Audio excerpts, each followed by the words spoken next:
اعوذ باللہ من الشیطان الرجیم، بسم اللہ الرحمن الرحیم۔ تمام ویورز کو حکیم ارشاد الحق طرف سے السلام علیکم ورحمۃ اللہ وبرکاتہ۔ آج میں اپنی ماؤں بہنوں بیٹیوں کے لیے جو نسخہ لے کے آیا ہوں وہ ہے رحم کی سوزش کے متعلق۔ تو پہلے اس کے جو اثرات ہیں، بہت ہی خطرناک مرض ہے، اس کو بالکل ہلکے میں لیا جاتا ہے، لیکن اس کے اثرات بعد میں جو آتے ہیں وہ بہت خطرناک ہوتے ہیں۔ اگر رحم کی سوزش کا علاج نہ کیا جائے تو بانجھ پن جیسے مسائل کا سامنا کرنا پڑ سکتا ہے۔ اس لیے اس مرض کو نارمل مرض نہیں سمجھنا چاہیے۔ بعض اوقات یہ مرض بگڑ کر کینسر کی صورت اختیار کر لیتا ہے۔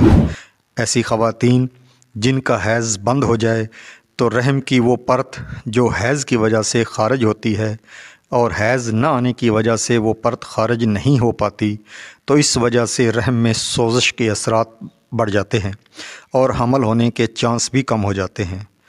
عام طور پر کنواری یا شادی شدہ خواتین میں رحم کی سوزش کا پتہ ان علامات سے بھی لگایا جا سکتا ہے: ناف کے نچلے حصے میں درد رہنا، وزنی کام کرنے یا زیادہ چلنے پھرنے سے درد کی شدت میں اضافہ ہو جانا، ہم بستری کے دوران درد کا احساس بڑھ جانا، رحم سے زردی مائل رطوبت کا اخراج، حیض کے دوران بہت زیادہ درد ہونا، کمر میں درد رہنا، پنڈلیوں میں درد، چہرے کا رنگ زرد، آنکھوں کے نیچے ہلکے پڑنا، سر میں بھاری پن اور چکر آنا، دوران حیض بہت زیادہ خون کا آنا وغیرہ جیسی علامات ظاہر کرتی ہیں کہ رحم میں سوزش کا مرض ہے۔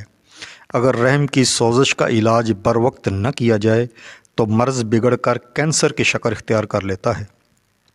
رحم کی سوزش کا بر وقت اور ہربل علاج کروانا چاہیے۔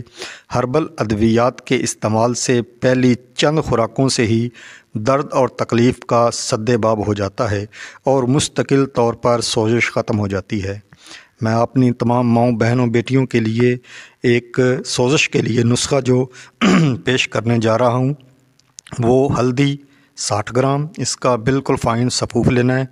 بازار سے پسی ہوئی ہلدی بالکل نہیں لینی، تو اس کا فائن سفوف کپڑ چھان کر لیں۔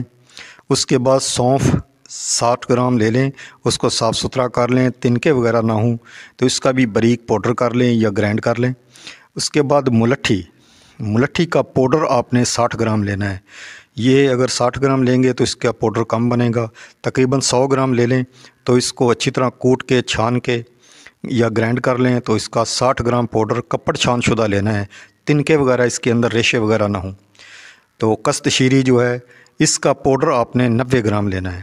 ان چاروں چیزوں کو اچھی طرح مکس کرنا ہے اور اس کے اندر آپ نے کشتہ 12 سنگا شیر مدار کے اندر تیار شدہ جو ہے وہ 30 گرام لینا ہے۔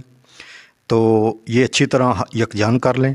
اس کے بعد 1000 ملی گرام کے کیپسول بھر لیں۔ ایک کیپسول صبح و شام کھانے کے بعد پانی کے ساتھ دیں۔ انشاءاللہ تعالیٰ پہلے دن ہی درد سے افاقہ ہونا شروع ہو جاتا ہے۔ اگر تیار شدہ کسی کو چاہیے تو وہ نیچے دیے گئے نمبر پر رابطہ کر سکتا ہے۔ انشاءاللہ یہ تیار بائی ڈاک رازداری کے ساتھ پہنچ جائے گا۔ السلام علیکم ورحمۃ اللہ وبرکاتہ۔